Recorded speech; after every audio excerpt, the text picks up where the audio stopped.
Welcome to the Rebekah Panepinto Project. Today, I am very excited to host an amazing new friend named Elena. She exemplifies resilience in her journey from academia to leading roles in global corporations. Passionate about human potential, she crafts transformative talent development programs as well as talent pipelines.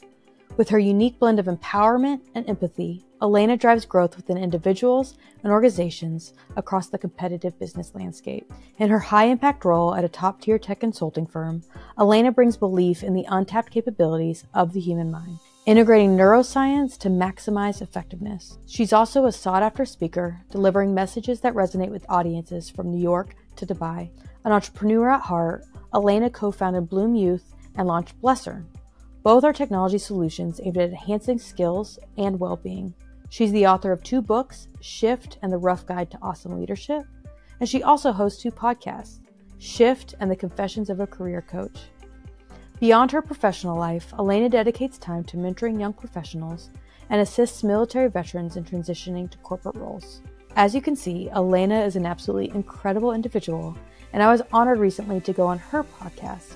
So I was very excited to have her come on my show. Enjoy the episode. Elena, welcome to the show today. Thank you. Excited to be here. Likewise. We've been chatting for a little bit now and have become such a huge fan of yours, your content, and collaborating with you. So I'm excited to finally have you on the show and talk about all that you're up to. Oh, thank you so much. Likewise. Let's dive in because you are a rock star. You're like everywhere. One, super accomplished author, been part of the TEDx community, building your own community with your podcast, and then working heavily within the IT community as a recruiter. So let's chat about what you're seeing, especially when it comes to all that's going on with digital and the fast enhancements that we are seeing around things like Gen AI. You know, cloud came and went really fast. Now this new wave is all, what are we going to do with generative AI and how can people stay relevant and on top of all of that? So what are you seeing as you're talking to candidates and as you're working within this tech ecosystem of how folks are interfacing with this new wave of what's coming with digital? I think one of the biggest things is like people just trying to keep up. And I think that's becoming more and more challenging. And for us, like in recruitment, so I'm in tech recruitment and we recruit for different technologies. And I think no matter where I look, it's like just finding the right talent with the right skills is its own set of challenges. And another part is like when you find it, as an individual, as a company, how can you help them maintain their relevance? How can you as a business maintain relevance, right? And like, how do you make time for all this upskilling and reskilling and relearning and unlearning and all the things that you have to do as an organization? And also I kind of feel for the individuals because tech is one of the highest industries when it comes to like burnout, when it comes to, the stress levels, the workload and stuff like that. And so it becomes very difficult for the individuals to also navigate all of that. What keeps coming to mind, and it's something I've heard many years ago, and I forgot who I heard it from, and I wish I could credit the person, but the 3 C's that I think are just relevant in any profession, but particularly in tech. One is curiosity, courage, and consistency. Curiosity is around just being curious, what's coming next in the industry, right? And this is kind of one of the areas when I interview candidates, that's the question I ask them is like, what are you most excited about right now in the industry?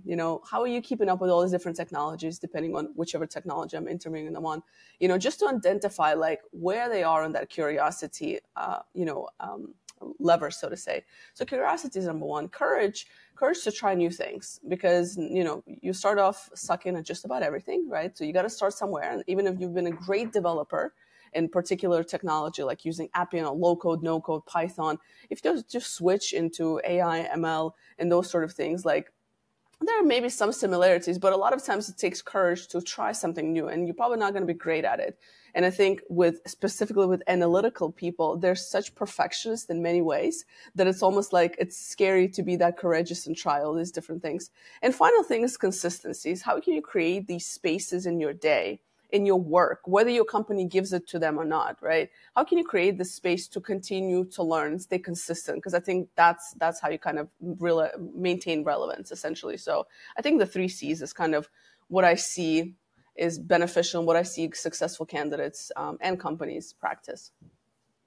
That's good. And with all 3 of those C's, I feel like they can easily combat fear, which can be the thing that stunts anybody engaging in these new technologies. And like when Gen AI first came on the map in like a real capacity, it was like, holy smokes, this is going to take people's jobs. And it was like, okay, if you're that person who's going to like go cry in the corner because you're threatened by this new technology that yet is to see its full, opportunity, then you're going to be stunted in overall growth. But if you approach it with curiosity and courage, and C number 3 was consistency. Thank you.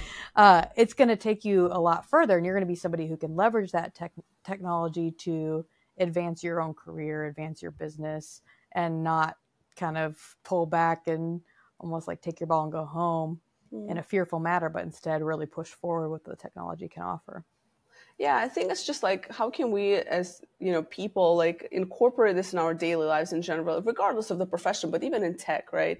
And there's been a lot of, especially with low code, no code, like, like, are we ever going to need developers? And there's a lot of talk about that and stuff like, coders and all of that. So it's more of like tuning into your growth mindset, I guess, versus scarcity mindset. And I think that's where that fear kicks in. Is if you're operating from a scarcity mindset, then all you're going to see is the negative aspect of technology. And that's not, of, generative AI, and it's growing, it's there. So you might as well just get comfortable with it and get curious.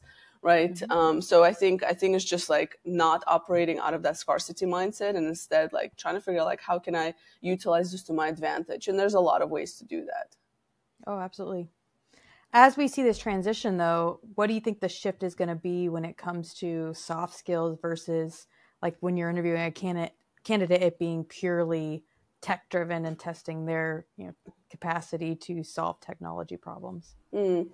That's a good question. I've actually been thinking quite a bit about this because I think a lot about soft skills. Obviously, it's like one of my bread and butters of what I do, is especially within tech talent, as I help them develop those. But when it comes to soft skills, I think the biggest one that we tend to ignore is not even the kind of the, like, yes, there's the important ones like understanding, having the critical thinking skills and the people management and the, just understanding how to communicate with different parties and so on, and trying to, figure out how you can put pieces together and people together. But I think a bigger one that we don't talk about is how are you going to not even manage your time, but manage your energy in order for you to stay on top of all those things that we have to learn, unlearn, do, be curious about, consistent about, and so on. So I think that's the biggest challenge we have right now, is self-management in a sense, but particularly like energy management, because especially in the tech world, it's moving so fast and it's impossible to be everywhere. It's impossible to learn everything. And it's hard not to get overwhelmed by all these things. So I think the bigger thing, and maybe this is kind of because it's something I truly believe in, is like, how can we as people learn how to take care of ourselves, our well-being, which helps with energy management, so that we can have the critical thinking skills, have the clear mind and the energy and the physical health and the mindset and the, growth mindset versus scarcity, and being able to manage our emotions and being able to manage other people and all the changes that come with technologies. I think that is a skill that many people don't talk about. And I think we should talk more about that. Oh, that's good. I like that a lot, especially thinking through how like my life now is just screen to screen to screen. I take a break from my computer to look at my phone screen, and then I'm back on my computer, and then there's an iPad that gets brought in, and it's constantly an interface with a screen more so than a person. And you and I both know screens don't really give energy. They kind of just take and take. And so by the end of the day, I'm so much more exhausted when I've been just sitting on my computer in a virtual capacity all day than if I would have been with those same people in a boardroom or at a conference. And it just wipes you out. It does. That's one of the biggest challenges I see with tech people I work with is, they come to me with those challenges. So it's not even when it comes to soft skills, it's usually hides under like, I think I need time management, or I think I need to know how to be more productive, or, I'm really stressed out, or I'm not able to focus. And I feel like we're just using that as like a surface. It's like putting a Band-Aid on a broken leg, right? And to be fair, it's just, that's what we can point to. You're like, well, I just need to, I feel like I'm not focused, or I feel like I need to know how to better manage my time. But I'm like, it's really not that. It goes back to energy management. So it's like, let's go back to the basics. And I think as we become so technologically advanced, and, we feel like we need to be more productive and all that, we forgot the basics of how are you sleeping? What are you eating? How are you moving? And I mean, this is across all industries, but again, because tech is such a stress inducing industry to be in, and the jobs are so intense and very much focused on being in front of the screen a lot of times for a lot of these developers in particular, that it drains your energy. So asking yourself a question of going back to the basics and like, what can you adjust there? I think that can significantly improve all the other soft skills and self-management aspects that we talk about. Oh, and I can feel it when like my screen time gets out of control. I just will need a weekend to go. For me, it's run obstacle course races, be out in the wilderness, not behind a device, completely unplugged from that piece of life, but still communicating and interacting with people in a real-time capacity. And for me, it's getting like in my body and being able to just take a break. And then I come back on a Monday so much more refreshed with so much more energy. Granted, it can get zapped pretty fast. But if I don't have that balance, you just continue to run on fumes. And eventually, I think to your point, burnout is inevitable. Yeah, I think we just get so caught up. And again, because I spend a lot of time with very analytical people, it seems to be also, there's a lot of over engineering certain things, it seems, versus just keeping it simple. And, and there's also, at least in the area that I'm in, it's very high performers, high potential. So very on kind of individuals, right? And once you get into the habit of being on all the time, and you have this perfectionist and you have this, very over engineering mindset at times, which is great in certain situations, but not always great for our well-being. And I think just being in that loop and just operating at a certain level, if you don't learn how to disconnect and how to give yourself a break and remember that you're a human being and there's, your body needs a recharge just like everything else. I think people just get very much caught up into that. And that's where it helps to have that conversation sometimes. Like, hey, like, have you taken a moment to step away from the screen? So, well, good leaders know how to spot that and coach that. But when you're working with specific candidates and, folks that are within the technology space, especially high performing, like analytical technology professionals, how are you coaching them to become aware of this and to start to do their own energy management? Yeah, it's a good question. Interestingly enough, people usually come to me when they've hit that burnout, and it's more of a reactive nature. So, I mean, as part of what I kind of do in the work that I do with the company I'm working with is, of course, we provide a lot of different well-being initiatives, and not just like the yoga and, hold hands and sing Kumbaya. It's more of really tailored sessions on different topics, specifically around energy management. That's what I spend a lot of time focusing on. So I try to take a more proactive approach, but for better or for worse. And I think that's just the nature of a lot of companies, a lot of organizations, and a lot of tech people is being reactive versus proactive. And so a lot of time, by the time a person comes to me, it's more of like reacting. It's like, okay, now let's fix this. So it's really just identifying how do we not fall into that trap again and what has led to that, right? And at the same time, trying to create programs and have conversations, not only with individuals on the ground, but also the management and the leadership is like, how can we continue to be more proactive around practicing and showing what does a balance look like, whatever that balance looks like. So I don't always necessarily believe in like work-life balance, but I think it just comes to like prioritizing and just prioritizing those small spaces, even if it's 10 minutes every day, 10 minutes, not every day, 10 minutes on every couple of hours to step away. So it is something that we encourage our managers to do, is to say like, listen, like, if, do you need to have that meeting? I feel like we're overdriven by meetings. That's one thing we focus on, is like, ask yourself, do you really need to have that meeting? Another thing is like, encouraging team members, before they go into the next task, like remind them, hey, like step away from your desk, even just go take a walk. I don't know, do 10 push-ups, whatever floats your boat, right? Just step away from that desk. So I think there's a couple of different things. So one is like helping people manage when they are in that hole already, and also helping managers in particular, and individuals as well themselves, be more proactive and recognizing the signs of burnout. And that's hard to do because, again, and I think it just, for managers, what's the hardest part is like taking a moment as a manager and taking a moment for yourself to reflect. Because if you're not aware of where you are on that, you know,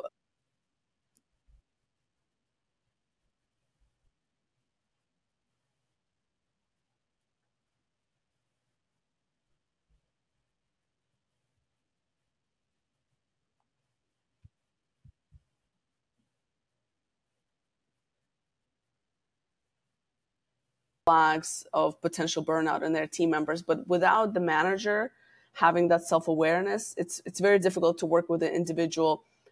You can, yes, but I think more time needs to be spent on the manager. So this was something that we try to do in my company, but still I do have individuals so that reach out to me, and we try to work with them on an individual basis as well. And then what about for yourself personally? How do you go about energy management? Yeah, so for me, I'm a very routine-based person, so I stick to my routines. And I'm an early morning person. I'm that like annoying 5 a.m. person.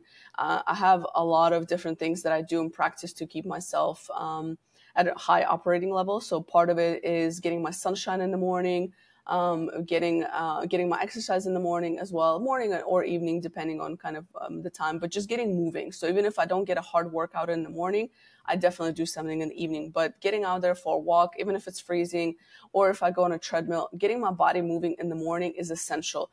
Exposure to sunlight or some kind of artificial light, because now if I wake up early, I still have like 2 hours before the sun comes up. That's been a game changer. I've started doing that a couple years ago. It actually helps me sleep better as well. I don't have the afternoon crash. I limit my caffeine to 1 cup a day. So that's been a game changer as well. I used to be like a super big coffee person.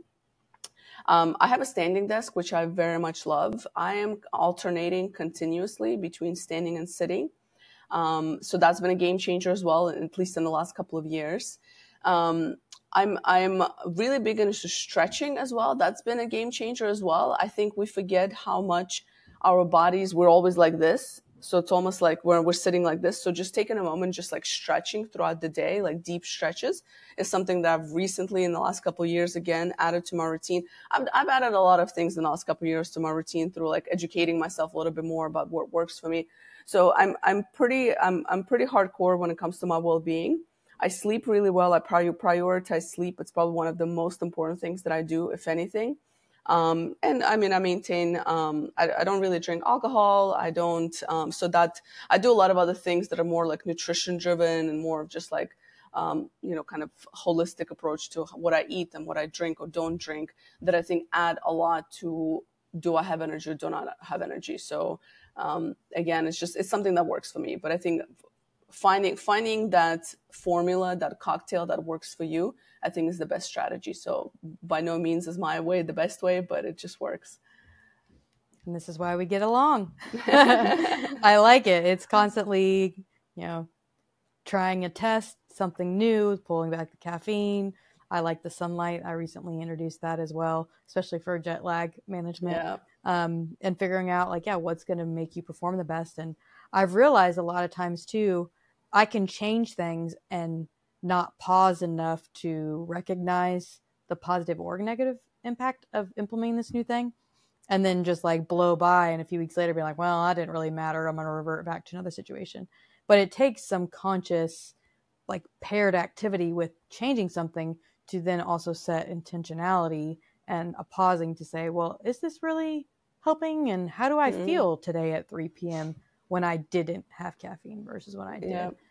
It takes a little bit of a pause and a self-reflection to really realize what does work and what doesn't. And then it's constantly changing and evolving as you get better and you're more focused, but at least doing something versus just ignoring your feelings and getting that point of burnout is definitely more positive. Well, I think that's a really good point, because we get so busy and we don't pay attention to our bodies. And I think that's so important for anybody. I don't care what industry you're in, for just as a human being, paying attention to what your body is telling you. After you eat something, after you drink something, after, caffeine, for me, like I remember when I used to have caffeine in the afternoon, I wouldn't feel right. I would crash really fast afterwards. I would just feel all kinds of off. I didn't sleep as well. And listening to your body instead of just like, suppressing the feelings and emotions, like the whatever the feelings and what is the senses that your body has at that moment. I think we do that quite a bit. We almost try to numb it down. Or something hurts, we take a like a pain pill or something, or we need more energy, we take a coffee instead of actually getting to like, okay, why am I feeling this way, and trying to be more observant. I think if we just do that, I think that's been a game changer. And I don't know if it's just because like over the years, like I started to get a little bit more pains, and I was like, wait a second. Because when you're young, nothing hurts. When you're like in your 20s, I mean, I'm still young, but when you're in your 20s, it's a little bit different than when you're in your 30s. So I don't know if I was just forced to think about these things and to start paying attention, or if it's like, consciously, it's like, maybe I should start listening. So, but when I start listening to whatever your body is telling you. Yeah. Well, let's talk about your incredible podcast now too. Shift. You have an incredible platform you've built, amazing guests. I had the privilege of getting to do an episode with you recently, which was just such a blast. You were well-researched, asked amazing questions. So now I want to take time to allow you to promote your show here on the Rebekah Panepinto Project and learn more about the vision and the history of how you got to where you are with Shift. Yeah, thank you.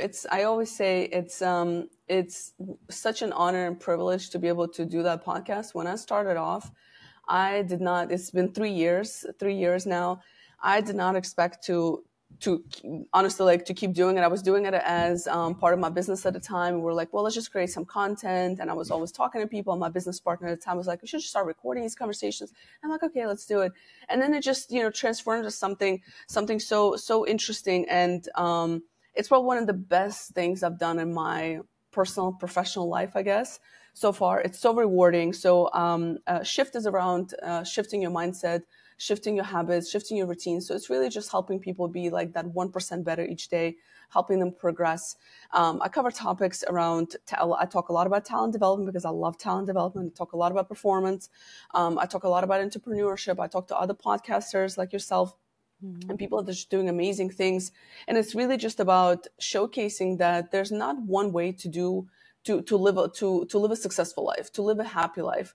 And how much of everything that we do in life has to do with our mindset and, again, our health. And that's a big push for me on the podcast, is like, I really do believe there's a correlation between just your health and your well-being overall, and the success and the joy and the happiness and fulfillment you have in your life. I think that, again, just we forget about the basics of who we are as human beings and our biology, and that those things need nourishing, and that it just makes everything else better around us.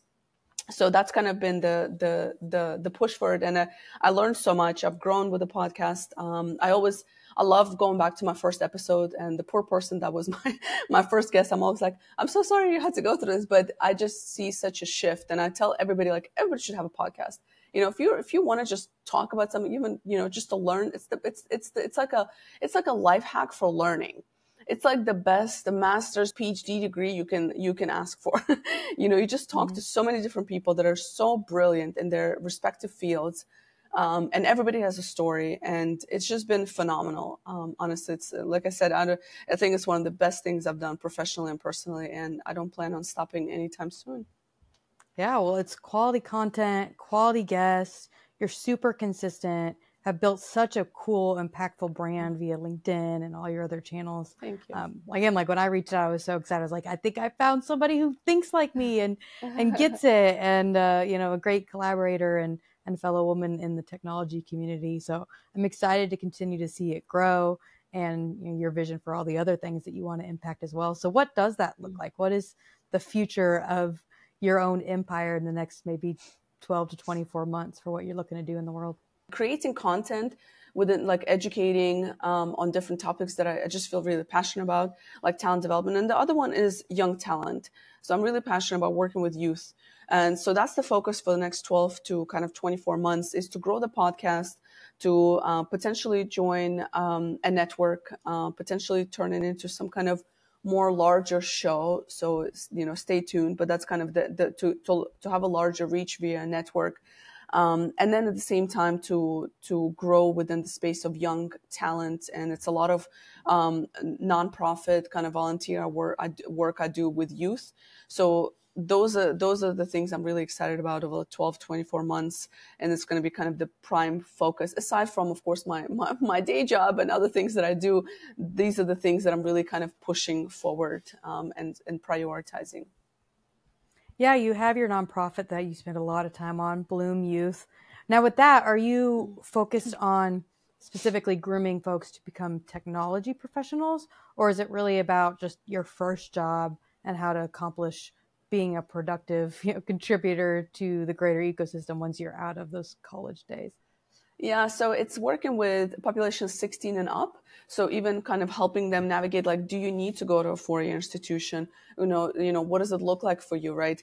And we spend also, this past year has been a focus working with foster care systems as well. So there's the programs where kids that are aging out of the foster care. So they have these programs that are 18 to 21, when they're 18 to 21 years old. So helping them navigate and landing that job, because that's where most of them need help, is like when they graduate at 18 from the foster care system. This is when they need the most help navigating that job market. And that job market looks different for everybody in the system. So helping them navigate in a way that makes sense in their particular situation. And at the same time, working with just youth who are, just curious, not sure where they want to go, not sure what they want to do. I have about 12 mentors that are on the team that we work with, and they come from different backgrounds, different professional backgrounds. And some of them work with youth to help them build confidence. So like that's their thing that they do.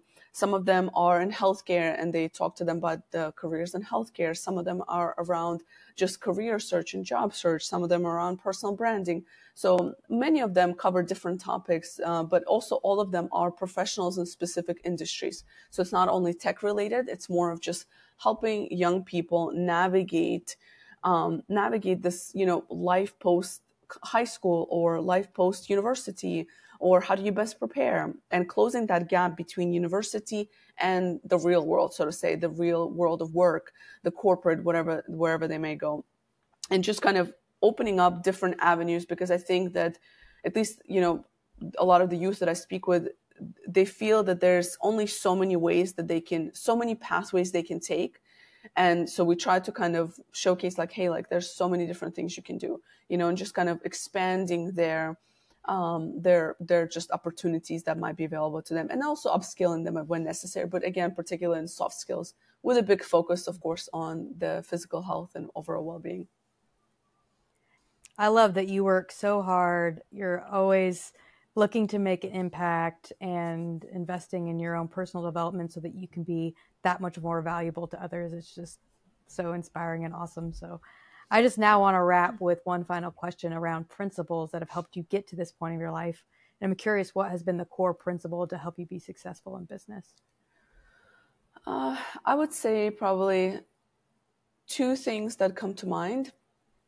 One is something my dad always says, and he says and I'm going to translate. He says it in Russian, so when I translate it to English, it might sound weird, but basically, never put your hands down. And what he means is always keep working. So, and it doesn't mean like be like a workaholic, but it's just like keep busy. So keep and when I say it in Russian, it makes more sense, but it's more of like just never put your hand down. It's like keep going. So it's like not just keep working, but keep going, keep moving, and so on. And then the other thing that I think has helped me a lot, and it's something that have been pointed out to me by people around me, is that, which I didn't realize, but then when people would keep saying it to me, I was like, well, I guess that kind of makes sense, is that even if I'm afraid to do something, I still do it. I'm not a huge risk taker, but I take calculated risks, and I'm not too afraid I'm definitely not afraid to make mistakes, but I'm not too afraid to make big changes. I'm not too afraid. Even if I am afraid, let me rephrase, even if I am afraid, I still do it. So I work through the fear, no matter how I feel about the situation. And I don't know if it's just because of realizing that fear is just a feeling and it's normal to be afraid. So I don't let fear stop me from doing whatever it is that I'm trying to do. And I think that has helped me, be kind of being able to continue to do things, etc. Because I feel like a lot of things I've done can be like look risky or can like induce fear in people, and it didn't in me as well. But I think it's just like I always ask myself the question, which I heard a long time, is like, what's the worst that can happen? And that's literally always the question. Like, what's the worst that can happen? And the worst case scenario is usually like minimal. So that kind of helps me push through fear. So I guess these two things. Amazing. You're so incredible, making such an impactful push into the technology space, into the future leaders of our world, the youth that are coming into the workforce. I absolutely love all that you're doing, and I'm excited to share more about your podcast so everybody can find Elena through Shift. I'll make sure links in the show notes. Keep your tabs on all she's doing because she's going to do some amazing things, not only in the next 12 to 24 months, but then even beyond that. So thanks again for gracing us with your presence, and excited to see all that you're going to continue to do. Thank you.